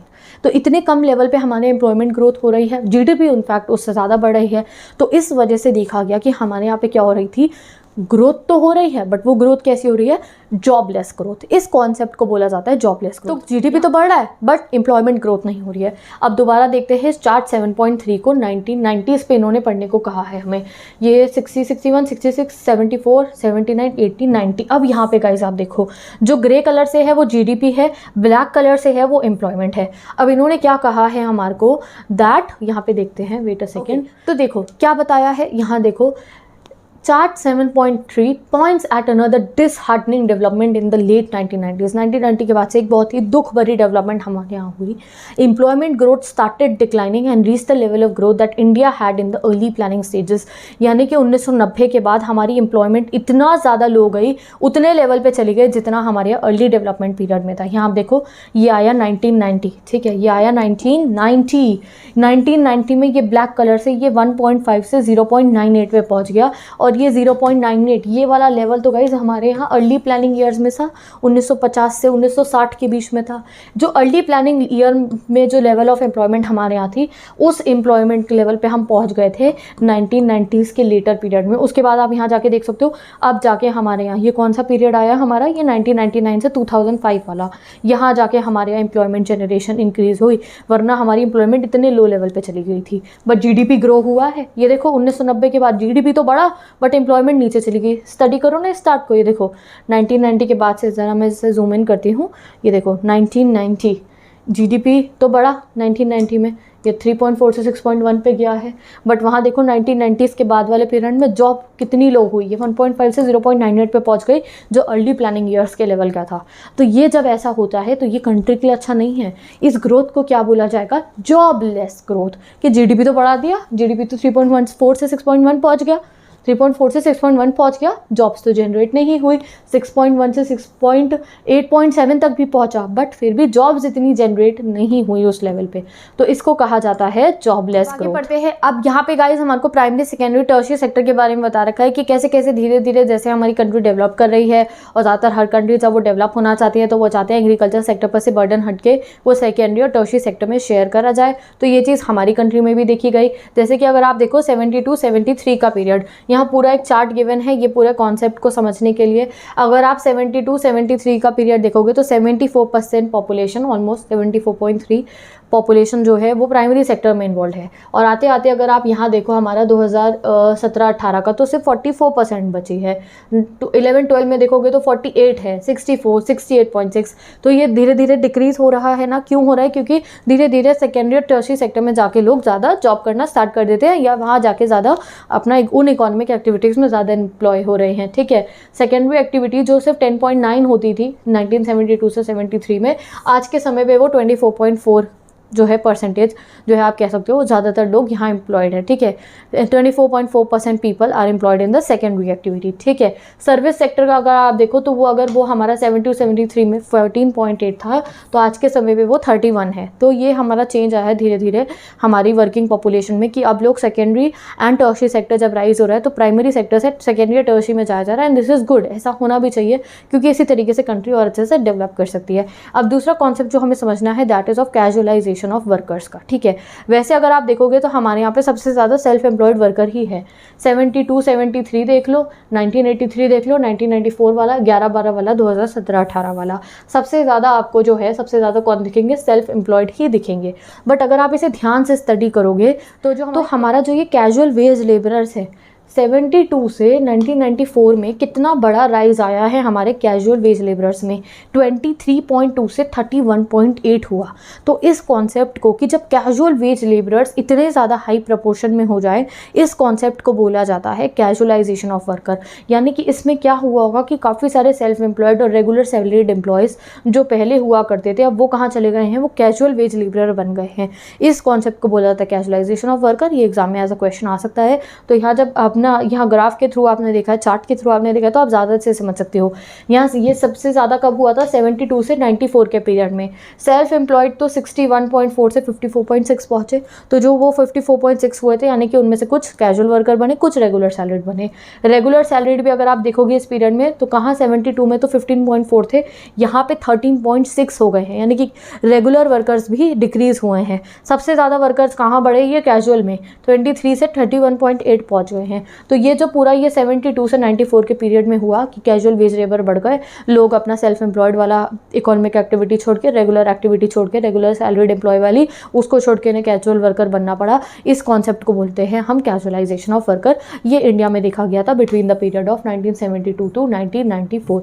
यही बात हमारी बुक में बता रखी है कि हमारी कंट्री में ये चीज़ देखी गई कैजुअलाइजेशन ऑफ वर्कफोर्स की between the period of 1972 to 94। अगर एग्जाम में ऐसा कोई क्वेश्चन आए तो आपको अब पता होगा 72 से 94 के पीरियड में ये हुआ था कि कैजुअलाइजेशन ऑफ वर्कर हुआ था। कैजुअलाइजेशन ऑफ वर्कर सिंपल, जब सैलरीड एम्प्लॉयड, रेगुलर सैलरी वाले एम्प्लॉयड और अगर सेल्फ एम्प्लॉयड को कैजुअल वर्कर बनना पड़े तो ये होता है, ठीक है। तो with this we have completed this topic. अब गाइस हम नेक्स्ट टॉपिक पढ़ेंगे, one of the most important topic of this chapter. फिर तो बस चैप्टर कंप्लीट होने वाला है, informalisation of Indian workforce. Okay guys, तो अब हमें पढ़ना है इनफॉर्मलाइजेशन ऑफ इंडियन वर्कफोर्स के बारे में। इसको पढ़ने के लिए पहले ये समझना पड़ेगा इंडिया में कितने टाइप के सेक्टर्स होते हैं। इंडिया में नहीं, मतलब हर जगह पे इकोनॉमिक एक्टिविटी दो सेक्टर्स में डिवाइडेड होती है, एक फॉर्मल सेक्टर, एक इनफॉर्मल सेक्टर। सिंपल अगर देखो, फॉर्मल सेक्टर में बहुत सारे राइट्स होते हैं, रूल्स रेगुलेशंस होती है फॉर्मल सेक्टर के वर्कर्स को प्रोटेक्ट करने के लिए, और इनफॉर्मल सेक्टर में वो सब नहीं होता है। बेसिक की डिफरेंस यही होता है। फॉर्मल सेक्टर के एक वर्कर का एग्जांपल ले लो, आप एक एम्प्लॉय है, वो बैंक में काम कर रहे हैं। अगर वो वहाँ बैंक में काम कर रहे हैं तो वेरियस वेज हैं उनको प्रोटेक्ट करने के, ठीक है, और वो रेगुलर सैलरीड है, ठीक है। वहीं पे अगर हम बात करें जो हमारा इनफॉर्मल सेक्टर है, इनफॉर्मल सेक्टर में वो जगहें आती है जहाँ पे जो लोग काम कर रहे हैं उनकी जो जॉब है वो सिक्योर नहीं है और ना ही प्रोटेक्टेड है, ठीक है। ये चीज़ अभी आप पूरा का पूरा मैं आपको समझाती हूँ। सबसे पहले सेक्टर समझते हैं, सेक्टर्स का डिफरेंस देखेंगे, फिर वर्कर का डिफरेंस बना लेंगे। तो एग्जाम में क्वेश्चन आ सकता है differentiate between formal sector and informal sector. तो फॉर्मल सेक्टर को ऑर्गेनाइज सेक्टर भी बोला जाता है, पहला पॉइंट, और इनफॉर्मल सेक्टर को अनऑर्गेनाइज सेक्टर बोला जाता है। फॉर्मल सेक्टर में आते हैं सबसे ज़्यादातर, तो आप देख लो जितने भी गवर्नमेंट डिपार्टमेंट है, बिजली विभाग हो गया, या फिर आप मानो वाटर वाला हो गया, ठीक है, या फिर आप कोई बैंक हो गए जो पब्लिक सेक्टर के हैं, ये सब पब्लिक सेक्टर का जो भी आ रहा है वो सब होगा हमारा फॉर्मल सेक्टर में, ठीक है। They have various types of benefit schemes all that, ठीक है। साथ ही के साथ में प्राइवेट इस्टेब्लिशमेंट, वो प्राइवेट इस्टेब्लिशमेंट पहले तो वो रजिस्टर्ड होंगी, ठीक है। साथ ही के साथ में वो प्राइवेट इस्टेब्लिशमेंट जो मोर देन 10 वर्कर्स को हायर कर रही हैं, उन्हें हम डालेंगे फॉर्मल सेक्टर। जैसे आपका स्कूल है, अगर आपका स्कूल में कितने सारे टीचर्स हैं आपके, ठीक है, तो वो आपका स्कूल आता है प्राइवेट फॉर्मल सेक्टर में। वहीं पे अगर आप बात करो कि जो है एक आपके घर के पास में कोई शॉप है, वहाँ पे एक अंकल की अपनी दुकान है और वहाँ पे दो जो है कोई काम कर रहे हैं लोग, ठीक है, वो इनफॉर्मल सेक्टर में आएगा कि उनकी जो वो जब उनको ज़रूरत नहीं होगी तो वो उनको जो है उनके जो वर्कर हैं उन्हें कभी भी निकाल सकते हैं, ठीक है, कोई प्रोटेक्टेड नहीं होते हैं वो। तो ये आ जाता है हमारा इनफॉर्मल सेक्टर में, ठीक है। इनफॉर्मल सेक्टर को आप अपने आसपास में कई जगहों पर देख सकते हो, ठीक है। तो इनफॉर्मल सेक्टर में कौन आ जाता है, it includes all such private enterprises which hire less than 10 workers besides farming also. तो फार्मिंग जो एग्रीकल्चर है इंडिया में, ज़्यादातर फार्मिंग जो है इनफॉर्मल सेक्टर में आती है। सारे सेल्फ एम्प्लॉयड फार्मर जो हैं, आपको तो सेल्फ एम्प्लॉयड वर्क कर रहे हैं, बट गाइस उन्हें कोई सिक्योरिटी बेनिफिट्स वो सब तो नहीं मिल रहा है ना, सारे रिस्क उन्हें खुद ही लेने हैं, ठीक है। तो फार्मरिंग भी जो है काफ़ी ज़्यादा इंडिया में किस में आती है, हमारे इनफॉर्मल सेक्टर में। फार्मिंग के साथ में एग्रीकल्चरल लेबरर्स, जितने लैंडलेस लेबरर है, कभी किसी ज़मींदार के फार्म पे काम कर रहे हैं, कभी किसी ज़मींदार के, वो सब इनफॉर्मल सेक्टर में आ रहे हैं। स्मॉल एंटरप्राइज के ओनर भी और स्मॉल एंटरप्राइज में काम करने वाले वर्कर भी। एक स्मॉल एंटरप्राइज है, वहाँ का जो ओनर है वो भी इनफॉर्मल में आएगा, ठीक है, और उनके यहाँ पे जो लोग काम कर रहे हैं वो भी इनफॉर्मल में आएंगे। साथ ही के साथ में हायर्ड वर्कर्स और भी बहुत सारे लोग होते हैं जो इनफॉर्मल सेक्टर में आते हैं। सबसे इंपॉर्टेंट यहाँ आप देख लो कैजुअल वेज लेबरर्स, वो वेज लेबर जैसे कंस्ट्रक्शन साइट पे मैंने आपको कहा था ना, मिस्त्री, मजदूर, कैजुअल वेज लेबर जो आज कहीं काम कर रहे हैं कल को कहीं और काम करेंगे, वो सब किस में आते हैं, हमारे इनफॉर्मल सेक्टर में, ठीक है। तो अब 2 डिफरेंस आपको पता चल गए फॉर्मल इनफॉर्मल सेक्टर के। अब और डिफरेंसेस पढ़ते हैं फॉर्मल इनफॉर्मल के। तो workers in the formal sector, सबसे important difference, workers in the formal sector are entitled to social security benefit. Social security benefit जैसे provident fund, pension and all that, जो फॉर्मल सेक्टर के worker होते हैं वो उन्हें गारंटीड होता है, ठीक है, मिलता है उनको। वहीं पे इनफॉर्मल सेक्टर में ऐसी कोई चीज़ नहीं होती है। इकोनॉमिक इंटरेस्ट ऑफ वर्कर जो होता है एक फॉर्मल सेक्टर का, उसे अलग अलग लेबर लॉ से प्रोटेक्ट किया जाता है। अब आपको नहीं पढ़ाया गया है किस टाइप के लॉज है जो फॉर्मल सेक्टर के वर्कर को प्रोटेक्ट करती है, बट देयर आर। वहीं पे इनफॉर्मल सेक्टर की बात करो तो सिर्फ एक लॉ है, उसके अलावा कोई ऐसे लॉज नहीं है कि जो इनफॉर्मल सेक्टर के वर्कर को प्रोटेक्ट करेगा। वो कौन सा लॉ है? Minimum wages act. ये भी इसलिए बना था जब पता चला कि जो कैजुअल वेज लेबरर्स है पूरा दिन काम कर लेते हैं और शाम को पता चलता है जिस समय पे उन्हें वेजेस देने का टाइम होता था तो उन्हें वेजेस देने से मना कर दिया जाता था, या जितनी वेजेस उनकी डिसाइड हुई उससे कम वेज दी जाती थी, तो मिनिमम वेजेस एक्ट फिर लागू करा गया था, ठीक है। To protect the economic interest workers in the formal sector can form trade union. वहाँ फॉर्मल सेक्टर के वर्कर अपना ट्रेड यूनियन बना सकते हैं, वहीं पे इनफॉर्मल सेक्टर के वर्कर ट्रेड यूनियंस नहीं बना पाते हैं। इनफॉर्मल सेक्टर के वर्कर्स ना प्रोटेक्टेड रहते हैं अनसर्टेनिटीज ऑफ द मार्केट। क्या आपको पता है कभी गुड्स की डिमांड ज़्यादा है, कभी गुड्स की डिमांड कम है, ठीक है। तो ऐसा होता है कि जो फॉर्मल सेक्टर की कोई एंटरप्राइज है वो कोई ऐसा कोई गुड प्रोड्यूस कर रही है, तो ऐसा नहीं होगा कि वो अगर जैसे उनको लगा अरे भैया हमारा तो लॉस हो रहा है तो जितने वर्कर्स हैं उन्हें निकाल दो जॉब से, नहीं, ऐसा फॉर्मल सेक्टर में पॉसिबल नहीं होता है। बट वहीं पे इनफॉर्मल सेक्टर में ये देखा जाता है कि जैसी अनसर्टेनिटी जो मार्केट होती है तो इनफॉर्मल सेक्टर के जो लोग होते हैं उनकी जॉब भी चली जाती है, ठीक है। जैसे मैंने आपको अपने घर की कोई दुकान इमेजिन कर लो, वहाँ पे एक अंकल है, उनकी अपनी शॉप है और वहाँ पे 2-3 लोग काम कर रहे हैं, ठीक है। जैसे उनका प्रॉफिट कम होने होगा वो सबसे पहले क्या करेंगे, अपने वो जो वर्कर्स हैं उनको डिक्रीज करना शुरू कर देंगे। 4 से 2 कर देंगे। कल को बिल्कुल ही उनको प्रॉफिट होना बंद हो गया तो वो अकेले काम करना शुरू कर देंगे, वो सब वर्कर्स को वो हटा देंगे, ठीक है। तो वो इनफॉर्मल सेक्टर में कोई जॉब सिक्योरिटी नहीं होती है। वहीं फॉर्मल सेक्टर में देयर आर वेरियस लॉज जिसके थ्रू जॉब को सिक्योर करा जाता है। वहाँ पर भी ऐसा होता है कि जॉब जा सकती है बट वहाँ सिक्योर करने के अलग अलग मीन्स होते हैं, यहाँ कोई मीन्स ही नहीं है। ये डिफरेंस हुआ फॉर्मल इनफॉर्मल सेक्टर का। वर्किंग कंडीशंस का भी बहुत फर्क होता है। फॉर्मल सेक्टर में अच्छी वर्किंग कंडीशन मिलती है, इनफॉर्मल में नहीं मिलती है। बहुत सारे डिफरेंसेस हो सकते हैं, ठीक है। तो let's now discuss the difference between the formal worker and informal worker. तो गाइस जो सेक्टर के डिफरेंस है वही वर्कर में ही चलेंगे, एग्जैक्टली सेम चीज़ें रहेंगी। वर्कर का है तो वर्कर में ये पॉइंट मेंशन कर देना, सेक्टर का है तो सेक्टर में कर देना। तो फॉर्मल वर्कर कौन हुए? जो लोग फॉर्मल सेक्टर में ऑर्गेनाइज सेक्टर में काम करें वो फॉर्मल वर्कर। इनफॉर्मल वर्कर कौन हुए? जो अनऑर्गेनाइज सेक्टर में या इनफॉर्मल सेक्टर में काम करें वो इनफॉर्मल वर्कर। फॉर्मल वर्कर जो है उन्हें सोशल सिक्योरिटी बेनिफिट मिलते हैं, इन वालों को नहीं मिलते। ये ट्रेड यूनियन बना सकते हैं, इनफॉर्मल वाले नहीं बना सकते। ये जो मार्केट की अनसर्टेनिटीज़ होती है इनको भी फेस कर सकते हैं ये, बट इनके पास लॉज होते हैं जिससे खुद को प्रोटेक्ट करते हैं। बट यहाँ इनफॉर्मल सेक्टर में जैसी मार्केट अनसर्टेन हो, इकोनॉमी स्लो डाउन हो रही हो, प्रॉफिट होना बंद हो जाए तो भैया इनकी जॉब को सिक्योर करने के लिए कोई लॉज कोई स्कीम्स नहीं है। डन, ये डिफरेंस आपको पता चल गया। यहाँ पे आपका गाइस पूरा एग्जाम पॉइंट ऑफ व्यू से इतने क्वेश्चन आ सकते हैं। इनफॉर्मल सेक्टर फॉर्मल सेक्टर का डिफरेंशिएशन करो, ये सब हम समझ गए। बट ये इनफॉर्मलाइजेशन का कॉन्सेप्ट जो एनसीईआरटी में ऐसा चैप्टर में हाईलाइट कर रखा है वो समझो। देखो इंडिया में और बहुत सारी ऐसी कंट्रीज़ हैं जहाँ पे गवर्नमेंट फोकस करना चाह रही है कि इनफॉर्मल सेक्टर जो है वहाँ से लोगों को फॉर्मल सेक्टर में डाल जाए, यानी कि जो इनफॉर्मल सेक्टर है उनको हम फॉर्मल सेक्टर में कन्वर्ट करें। काफ़ी कोशिशें होती हैं। और अगर इंडिया की अगर हम बात करें तो इंडिया में इनफॉर्मल सेक्टर में बहुत सारे लोग एम्प्लॉयड है, ठीक है। यहाँ हमें पूरा जो है दे रखा है, जैसे मैंने आपको इतने सारे ऊपर टेबल्स पढ़ाए हैं ना, वैसे उनमें से एक ये हमारे को डेटा दे रखा है कि 2011 और 12 में 473 मिलियन वर्किंग पॉपुलेशन हमारे यहाँ थी, यानी कि 473 मिलियन लोग वर्क कर रहे थे, किसी ना किसी इकोनॉमिक एक्टिविटी में इन्वॉल्व थे। अब उस 473 मिलियन में से सिर्फ और सिर्फ guys 30 million people were engaged in the formal sector.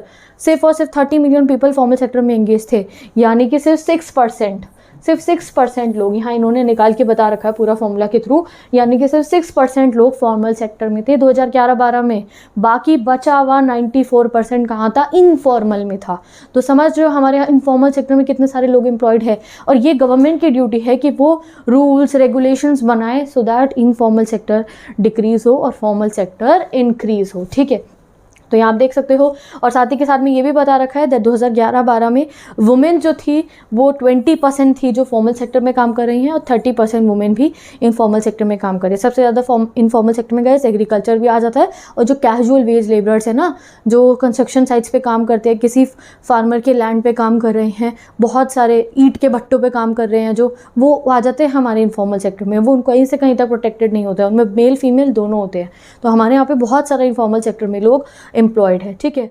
70s से इंडिया भी और भी डेवलपिंग कंट्रीज़ जो है फोकस कर रही हैं अब हमारे इनफॉर्मल सेक्टर पे। इंडिया में आपने देख ही लिया भाई 2011-12 में कितना ह्यूज परसेंटेज पॉपुलेशन जो है इनफॉर्मल सेक्टर में काम कर रही है।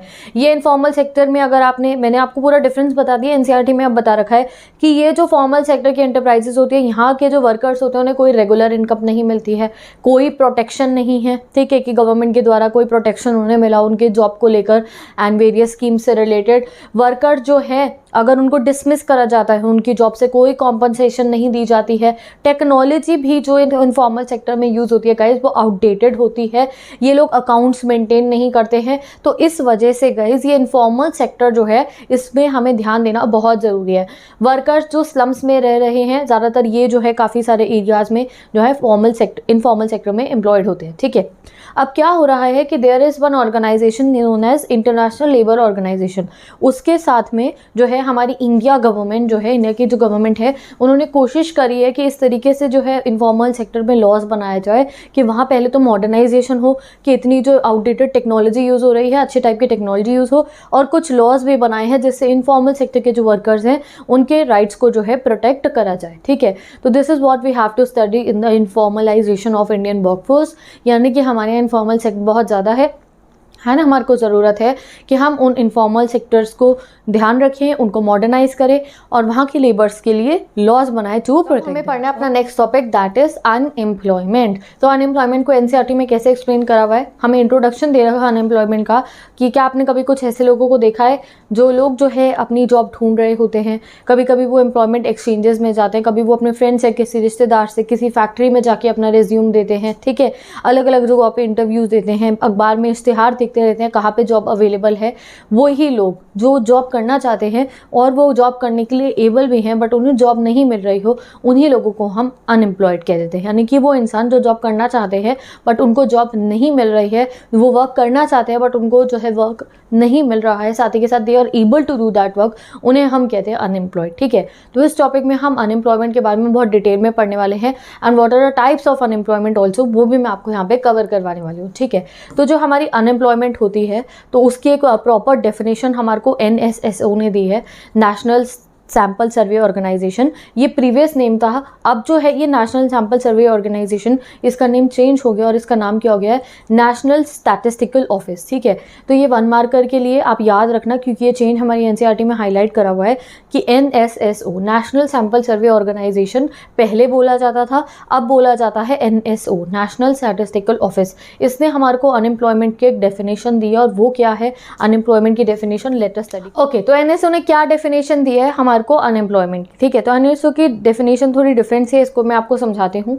NSO डिफाइन करता है अनएम्प्लॉयमेंट को एक ऐसी सिचुएशन जिसमें वो लोग जो काम करना चाहते हैं उनको काम नहीं मिल रहा है, ठीक है, they are having lack of work and जो है वो कोशिश कर रहे हैं अपनी तरफ से कि वो कोई जो है जॉब सीख कर पाए, कोई वो वर्क सीख कर पाए। वो कोशिश वो कैसे कर रहे हैं, वो एम्प्लॉयमेंट एक्सचेंजेस के पास जा रहे हैं वर्क सीख करने के लिए, वो फ्रेंड्स, इंटरमीडिएटरीज और रिलेटिव्स के पास जा रहे हैं वर्क सीख करने के लिए, वो कुछ एप्लीकेशंस जो है वो भर रहे हैं एम्प्लॉयर्स के पास में और उन एम्प्लॉयर्स को अपनी विश बता रहे हैं कि हमें आपके यहाँ पे काम करना है, जो अवेलेबिलिटी है वर्क की वो हम कर लेंगे, जो कंडीशंस आप कह रहे हो उस कंडीशन में हम काम करने को तैयार है, जो रेम्यूनरेशन जो आप हमें पे करना चाहोगे उस जो भी आप पे कर रहे हो उसमें हम वर्क करने को तैयार हैं। अगर ऐसी सिचुएशन होती है उसको हम अनएम्प्लॉयमेंट सिंपली कह सकते हैं। और इसकी अगर एक सिंपल डेफिनेशन अगर आपको मैं बताऊं तो इसकी सिंपल डेफिनेशन होती है एक ऐसी सिचुएशन जहाँ पे एक इंसान काम करना चाहता है और वो एबल भी हैं, यानी कि दे आर परफेक्टली एबल, वो उस जॉब को कर सकते हैं बट उन्हें काम नहीं मिल रहा है,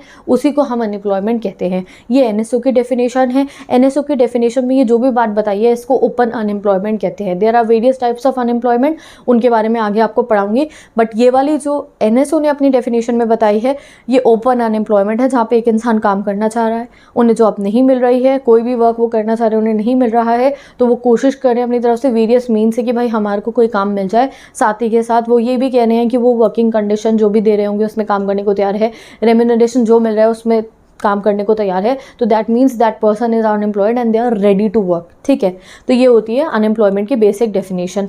अगर इकोनॉमिस्ट की बात करें तो वो अनएम्प्लॉयड पर्सन को क्या कहते हैं, वो तो अनएम्प्लॉयमेंट तो एक सिचुएशन हुई ना, एक अनएम्प्लॉयमेंट पर्सन को क्या कहते हैं, unemployed person is the one who is not able to get employment even of 1 hour in a half day. तो इकोनॉमिस्ट के हिसाब से अनएम्प्लॉयमेंट इंसान कौन होता है, अनएम्प्लॉयड इंसान कौन होता है, वो इंसान जिसे 1 घंटे की भी जो है जॉब नहीं मिल रही है आधे दिन में। ठीक है, तो ये कुछ इंपॉर्टेंट पॉइंट्स है, याद रखना आपकी 1 मार्कर्स के लिए, क्योंकि कई बार डायरेक्ट एनसीईआरटी से एग्जाम में क्वेश्चंस आ जाते हैं।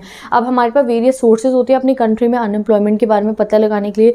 हमें कैसे पता लगेगा कि कौन लोग अनएम्प्लॉयमेंट है हमारी कंट्री में, तो वेरियस सोर्सेज होती है, वहाँ से पता चलता है। पहला है reports of the census of India, जब सेंसस होते हैं उसके थ्रू पता लगाया जा सकता है। नेशनल स्टैटिस्टिकल ऑफिस यानी कि जो NSS था पहले, reports of employment and unemployment situation, अलग अलग टाइप के रिपोर्ट्स। तो देयर आर वेरियस मेजर्स, यहाँ आप चेक कर सकते हो जहाँ से हमारे को जो है पता चलता है कि इंडिया में कितने अनएम्प्लॉयड लोग हैं। Annual reports on periodic labour force survey, directorate general of employment and training, etcetera etcetera. ये 5-6 लीड कर लो, इनमें से आपको 3-4 लर्न करने हैं कि अगर एग्जाम में आ जाए what are the various sources जहाँ से हम जानते हैं कि इंडिया में कितनी अनएम्प्लॉयमेंट है। ठीक है, तो यहाँ पे गाइज अगर आप ये चैप्टर पढ़ रहे हो तो जितने भी क्वेश्चन एग्जाम में आ सकते हैं वो सभी मैं आपको कवर करवा देती हूँ। ठीक है, फिर जो इंपॉर्टेंट क्वेश्चन सीरीज होगी वहाँ पे हम इन क्वेश्चन को रिवाइज कर लेंगे।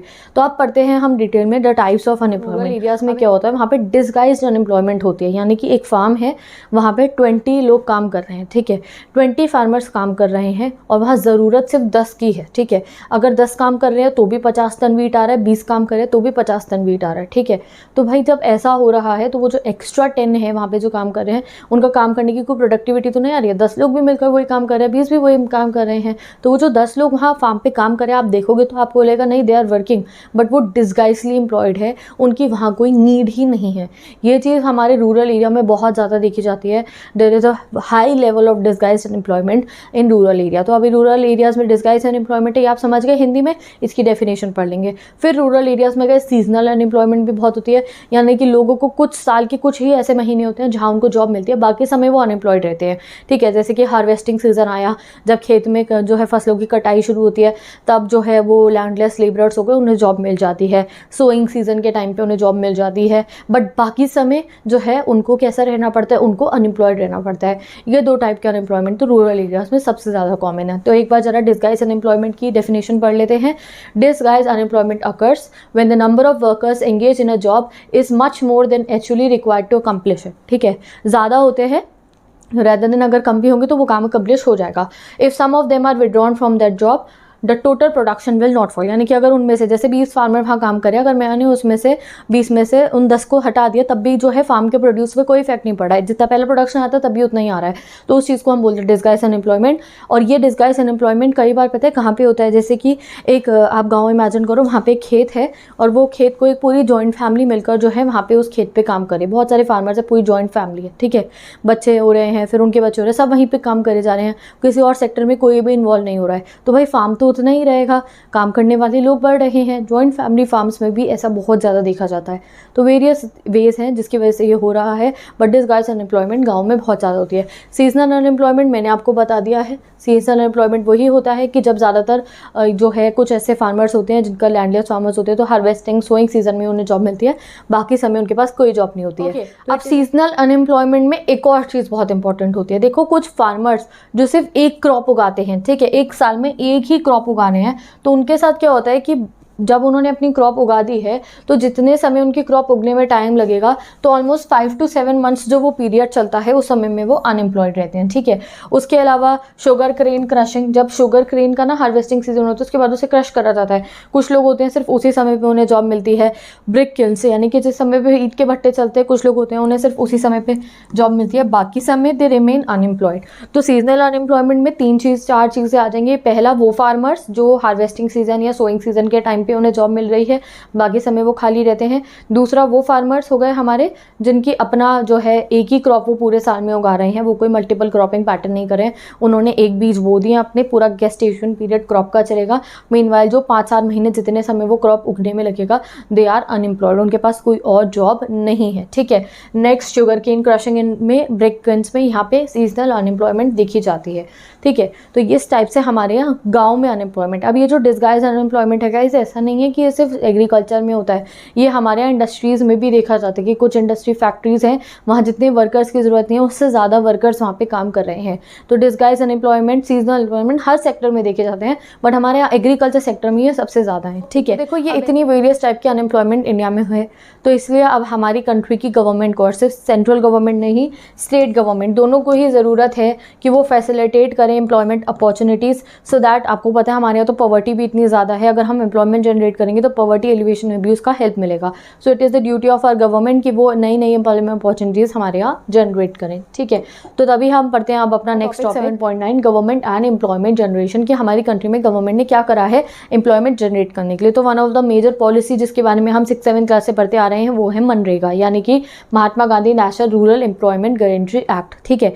ये 2005 में बना था। ये प्रॉमिस करता है 100 दिन की guaranteed wage employment to all rural household who volunteer to do unskilled manual work, ठीक है। आई थिंक सो काफ़ी बच्चों को याद भी होगा क्योंकि 7th-8th क्लास से हम मनरेगा के बारे में पढ़ते आ रहे हैं। 2005 में लॉन्च हुआ था एम्प्लॉयमेंट गारंटी एक्ट। इसके तहत ये होता है कि 100 दिन की जो है अनस्किल्ड वर्क की जो है एक एम्प्लॉयमेंट प्रॉमिस करी जाती है बाय द गवर्नमेंट, और अगर नहीं मिलेगी तो उसका अलाउंस मिलेगा, ठीक है।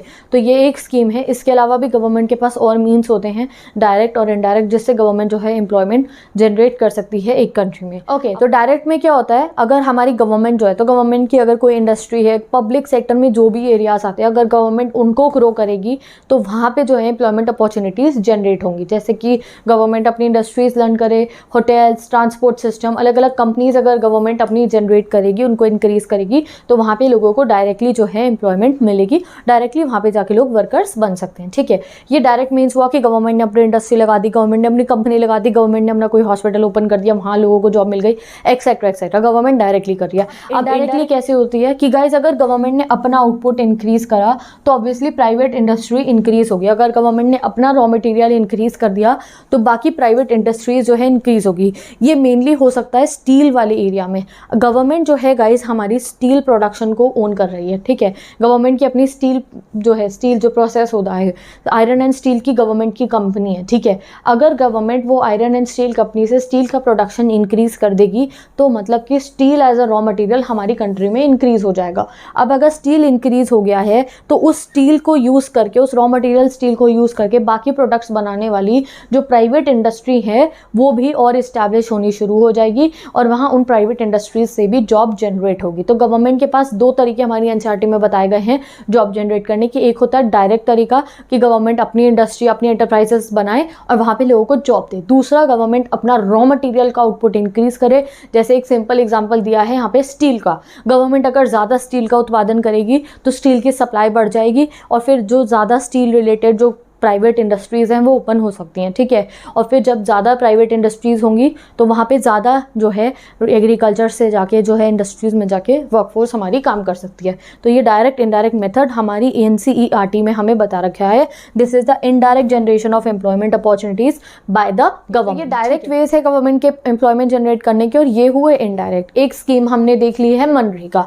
अब हमारे को यहाँ एनसीईआरटी में बहुत डिटेल में स्कीम्स के बारे में नहीं बताया हुआ कि कौन कौन सी गवर्नमेंट की एम्प्लॉयमेंट जनरेशन स्कीम है, बट फिर भी मैं आपको सजेस्ट करूंगी कि आपको कुछ स्कीम का नाम जरूर पता होना चाहिए।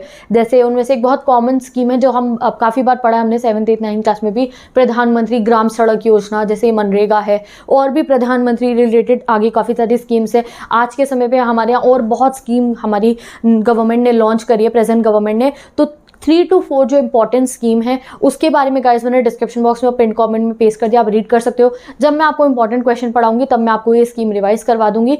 And with this we have completed this chapter. ये पूरा चैप्टर कंप्लीट हो गया है। अब एक बार बस हमें इस चैप्टर का कंक्लूजन पढ़ना है और ये चैप्टर कंप्लीट हो जाएगा, ठीक है। So now let's move on to the conclusion of this chapter. हमारा चैप्टर कंप्लीट हो गया। अब एक बार हम इस चैप्टर का कंक्लूजन पढ़ेंगे। तो कंक्लूजन में सबसे पहले हमें ये बताया है कि हमने ये नोटिस करा कि हमारे वर्क फोर्स में सबसे ज़्यादा एम्प्लॉयमेंट कहाँ जनरेट हुई है, सर्विस सेक्टर में जनरेट हुई है। दूसरी चीज़ हमें क्या समझ में आई कि हमारे यहाँ पे सर्विस सेक्टर बहुत एक्सपैंड हो रहा है, सबसे ज़्यादा जॉब्स यहीं पे जनरेट हुई है। और वो क्यों हुआ, जैसे जैसे टेक्नोलॉजी बढ़ रही है और इस वजह से और आउटसोर्सिंग की वजह से सर्विस सेक्टर डेवलप हो रहा है। अब गाइस जैसे जैसे हमारे यहाँ पे टेक्नोलॉजी इंक्रीज हो रही है तो इवन जो स्मॉल एंटरप्राइजेज हैं, जो इंडिविजुअल ओनर्स हैं, ठीक है, वो भी ऐसे प्रोडक्ट्स बना पा रहे हैं कि वो जो मल्टीनेशनल कंपनीज और इंपोर्टेड प्रोडक्ट्स होते हैं उनकी जो आप कह सकते हो उनका जो क्वालिटी है उसके साथ मैचिंग कर सकते हैं, ठीक है। तो thanks to the technology, that technology ने ये जो है इंश्योर कर दिया है कि स्मॉल एंटरप्राइजेज भी बहुत अच्छा वर्क कर पा रही हैं, जो अकेले काम कर रहे हैं, जैसे कि इंडिविजुअल एंटरप्राइजेस जो गई वो भी इतने बढ़िया तरीके से काम कर रही हैं कि वो मल्टीनेशनल्स को टक्कर दे रही हैं। वो सिर्फ टेक्नोलॉजी की वजह से हुआ है। नेक्स्ट, आउटसोर्सिंग बहुत कॉमन प्रैक्टिस बन गई है। आउटसोर्सिंग के बारे में मैंने ग्लोबलाइजेशन में पढ़ाया था, LPG वाला चैप्टर। ये हमारे जितने भी चैप्टर इन इकोनॉमिक डेवलपमेंट के, दे आर वेरी कनेक्टेड, इसलिए मैंने पूरी सीरीज में सारे चैप्टर्स को कंप्लीट कराया है। ग्लोबलाइजेशन में हमने आउटसोर्सिंग का कॉन्सेप्ट पढ़ा था। आउटसोर्सिंग यानी कि एक कंपनी है, ठीक है, एक इंसान ने अपनी कंपनी ओपन करी है, उनने प्रोडक्ट रेडी कर लिया, टेक्सटाइल उन्होंने अपनी रेडी कर लिया, बट उनको एडवर्टाइजमेंट नहीं आती है, तो वो क्या करेंगे, एक एजेंसी हायर कर लेंगे जो उनके लिए एडवर्टाइज करेगी उनके प्रोडक्ट को। इसी चीज़ को कहा जाता है आउटसोर्सिंग। तो आजकल हमारे यहाँ आउटसोर्सिंग का बहुत ज़माना आ गया है और उससे काफ़ी जॉब्स जो है वो जनरेट हो रही है और जो काम इंसान खुद नहीं कर सकता था वो आउटसोर्सिंग के थ्रू जो है वो कंप्लीट हम करवा सकते हैं, ठीक है। नेक्स्ट हमें क्या पता चला कि इस जो है हमारी टेक्नोलॉजी की वजह से, जो हमारी मॉडर्न टेक्निक्स की वजह से घर पे भी कितने अच्छे गुड्स प्रोड्यूस हो सकते हैं, घर पे भी वर्क फ्रॉम होम हो सकता है। वो हमने कोरोना वायरस पैंडेमिक में देख लिया है, ठीक है। अब नेक्स्ट जो हमें पता चला वो ये भी पता चला कि हमारे यहाँ पे बहुत ज़्यादा वर्कफोर्स इनफॉर्मल सेक्टर में एम्प्लॉयड है।